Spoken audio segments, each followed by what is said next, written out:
DSC పరీక్షలు వాయిదా వేయాలంటూ హైదరాబాద్లో నిరుద్యోగులు ధర్నా కొనసాగిస్తున్నారు. దిల్సుఖ్ నగర్లో రోడ్ల మీదకి వచ్చి ఆందోళన చేపట్టారు. ఇందుకు సంబంధించిన వీడియోలను బీఆర్ఎస్ పార్టీ ఎక్స్లో పోస్ట్ చేసింది. అర్ధరాత్రి అయినా వెనక్కి తగ్గని డిఎస్సి అభ్యర్థులు అని పేర్కొంది. అమెరికా మాజీ అధ్యక్షుడు డొనాల్డ్ ట్రంప్ పై కాల్పులు కలకలం రేపాయి. బుల్లెట్ అయిన చెవిని తాకుతూ వెళ్లడంతో రక్తస్రావమైంది. గాయపడిన అనంతరం ట్రంప్ పిడికిలి బిగించి నినాదాలు చేసిన వీడియో వైరల్ అవుతుంది. దుండగుడి కాల్పులో సాధారణ పౌరుడు మరణించినట్లు సమాచారం. ఒడిశాలోని పూరి జగన్నాథ్ రత్న భండాగారాన్ని 46 ఏళ్ల తర్వాత ఇవాళ తెరవనున్నారు. జస్టిస్ బిశ్వనాథ్ రాథ్ కమిటీ నిర్ణయం మేరకు భండాగారంలోని సంపదను లెక్కించనున్నారు. లెక్కింపులో ఎంతమంది పాల్గొంటారు, ఎన్ని రోజులు పడుతుంది అనే వివరాలను అధికారులు వెల్లడించలేదు. చివరగా 1978లో ఈ భండాగారాన్ని తెరిచారు. సీఎం రేవంత్ రెడ్డి ఆగస్టులో అమెరికా పర్యటనకు వెళ్లనున్నారు. ఆగస్టు 3 నుంచి 10వ తేదీ వరకు అక్కడే ఉండనున్నారు.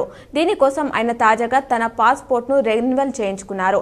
ఇది వ్యక్తిగత పర్యటన, అధికారిక పర్యటన అనేది తెలియాల్సి ఉంది. టూర్లో భాగంగా ఆయన ఎన్ఆర్ఐ పారిశ్రామికవేత్తలతో సమావేశమై రాష్ట్రంలో పెట్టుబడులకు ఆహ్వానిస్తారని సమాచారం.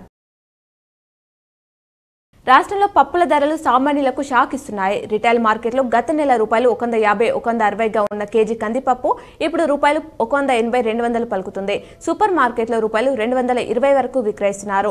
మినపప్పు కేజీ రూపాయలు 90, 120 ఉండగా ప్రస్తుతం రూపాయలు 140, 160కి పలుకుతుంది. పెసరపప్పు కేజీ రూపాయలు 100 నుంచి రూపాయలు 120కి చేరింది. ఆసరా పక్కదారి పట్టడంపై ప్రభుత్వం చేపట్టిన విచారణలో సంచలన విషయాలు వెలుగులోకి వస్తున్నాయి. ఉద్యోగపరంగా పింఛన్ పొందుతున్న 5,650 మంది విశ్రాంత ఉద్యోగులు కూడా పెన్షన్ తీసుకున్నట్లు తేలింది. వీరిలో 3,824 మంది మరణించిన మిగిలిన 1,826 మంది ఇప్పటికీ 2 తీసుకుంటున్నారు. తెలంగాణలోని పలు జిల్లాల్లో నేటి నుంచి బుధవారం వరకు భారీ వర్షాలు కురుస్తాయని వాతావరణ శాఖ వెల్లడించింది. ఇవాళ నిర్మల్, నిజామాబాద్, వికారాబాద్, మెదక్, కామారెడ్డి, మహబూబానగర్, నాగర్ కర్నూలు జిల్లాలో ఈదురుగాలతో కూడిన భారీ వర్షాలు పడతాయని తెలిపింది. రేపు జనగామ, సిద్దిపేట్, మెదక్, కామారెడ్డి జిల్లాలో భారీ నుంచి అతి భారీ వర్షాలు కురిసే అవకాశం ఉందని పేర్కొంది.